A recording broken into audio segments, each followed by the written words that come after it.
Let's have a look at the game Kramnik versus Lutz from 1995. So Kramnik had the white pieces. The players transposed into a Queen's Gambit. Queen's Gambit declined. And they headed for the Lasker Defense. Knight e4 is the Lasker Defense. I have a video describing the theory behind this move, and we've seen it in another game in one of my other videos as well. So I'll put the links to those videos in the description.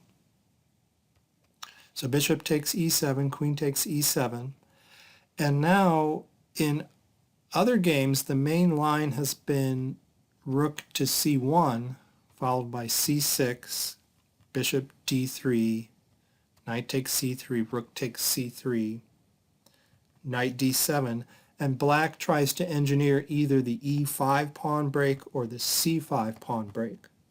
But we're going to see an entirely new approach here by Kramnik.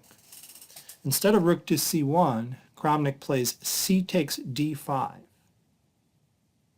Okay, now black cannot recapture without losing a pawn, so he has to first remove the defender of d5. So he played knight takes c3, b takes c3, e takes d5 comes next. So what does Kramnik hope to achieve in this line? Well, notice he still has a c pawn, so in essence he really wants to play the Queen's Gambit twice. He moved a pawn to c4 earlier and he wants to do it again. He's trying to abolish black's pawn center entirely.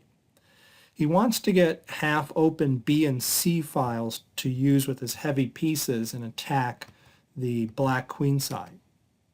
But opening up the center is double-edged because it does ease black's cramped position and his bad bishop is now free.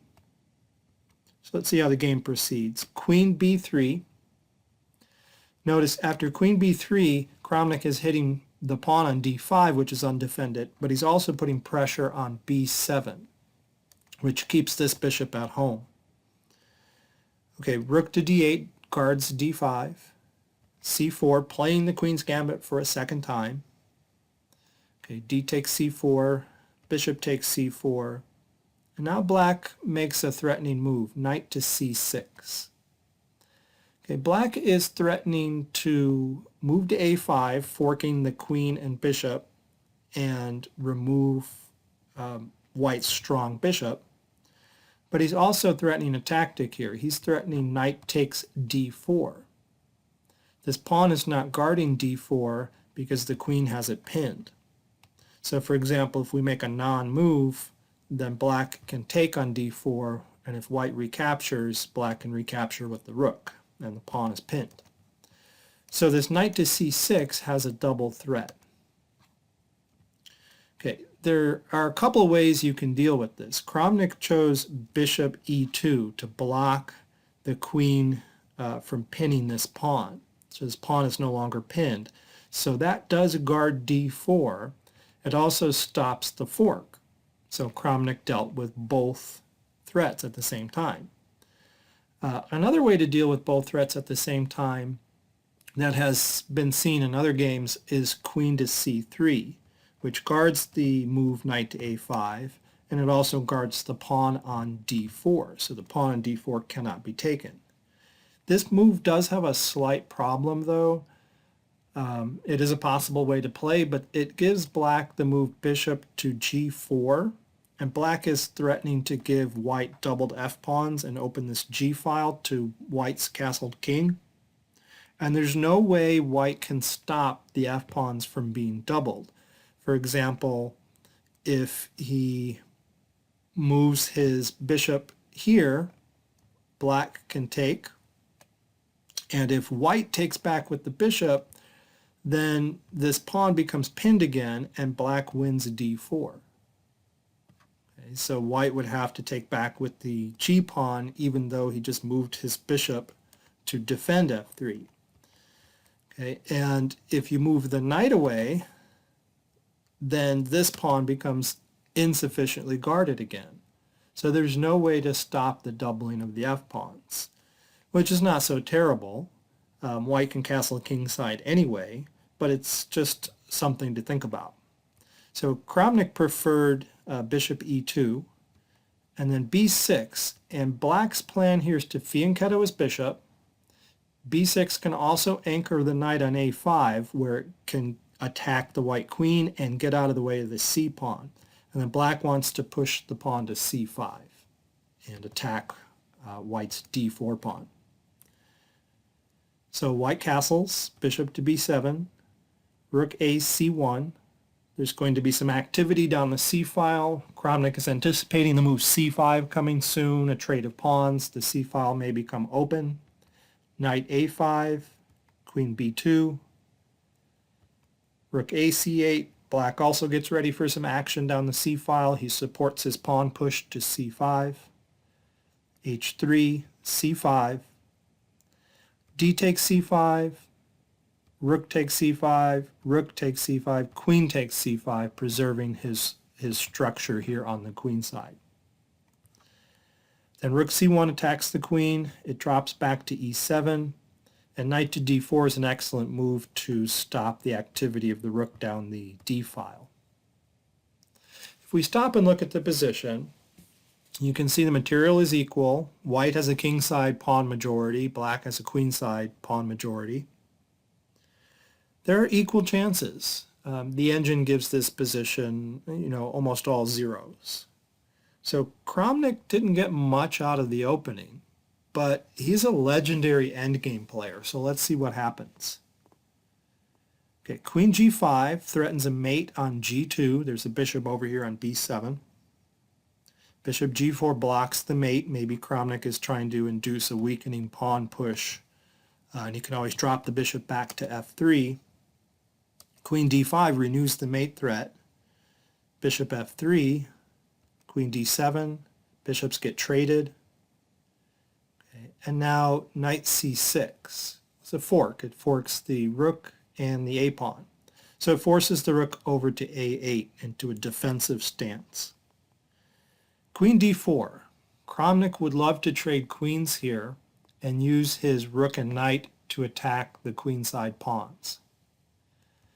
Knight c5 allows the trade of rooks. Kramnik remarked after the game that black should have tried to keep the queens on the board. Okay, Kramnik trades queens. Rook d1 hitting the knight. Knight c5, it's anchored. It's a nice square for the knight.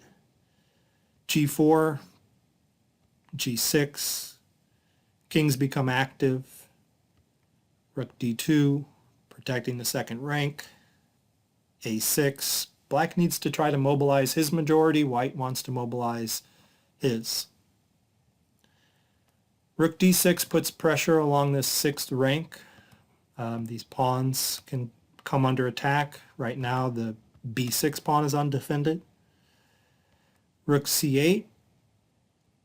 Knight d4, so now the pawn is attacked on b6, so it advances.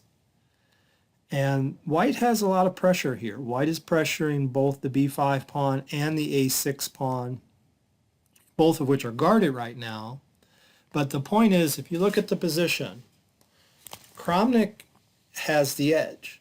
He's got the upper hand in this endgame because his rook and knight are effectively attacking the black queenside majority, whereas white's kingside majority is not being attacked right now. These pieces are being used to defend the pawns. They're not being used to attack Kramnik on the king side. And Kramnik's king is over here to defend anyway. So this is a dangerous situation for black.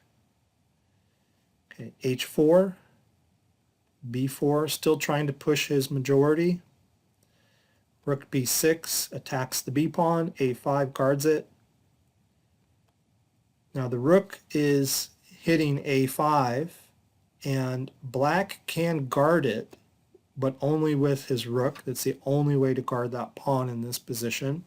And if he guards it with his rook, Kramnik can play knight to c6 and attack it again.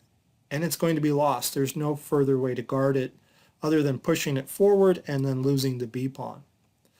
So already the pressure has paid dividends. In this position, there's no way to stop the loss of a pawn. So Black doesn't bother guarding it with rook A8. He just moves knight to D3, tries to get some counterplay. Rook takes A5, knight E1 check, king G3, knight C2, okay, offering the trade of knights, hoping to go into a rook and king endgame, a pawn down. Knight B3, knight A3, rook A4 attacking the B pawn, rook C4 defending, knight D4 centralizing the knight, blocking the rook's effect down the rank, knight C2, knight F3, rook C5, rook A7. Okay, pawns get pushed, locked up, king G8. A lot of maneuvering, and at this point the black rook attacks white's A pawn, which cannot be saved, so white attacks the B pawn and the pawns get traded. Okay, rook C2, rook B6. So we have this 4-3 majority, which might be hard to win if the knights weren't on the board, if it was just a pure rook and pawn endgame. But the knights give more opportunities here. And the black king is poorly placed back on its first rank. Okay, so he tries to activate it. Rook to B7 attacks the F pawn. He goes back to defend it. Okay, he probably doesn't want to get into a pinned situation, maybe something like this, attacking that pinned pawn and winning it. So he goes back to G8, knight to D6 attacks the pawn.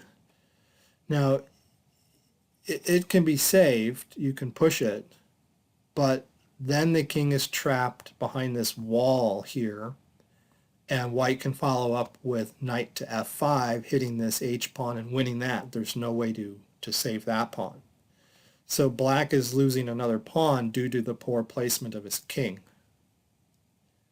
Okay, so black just gives up that pawn on F7,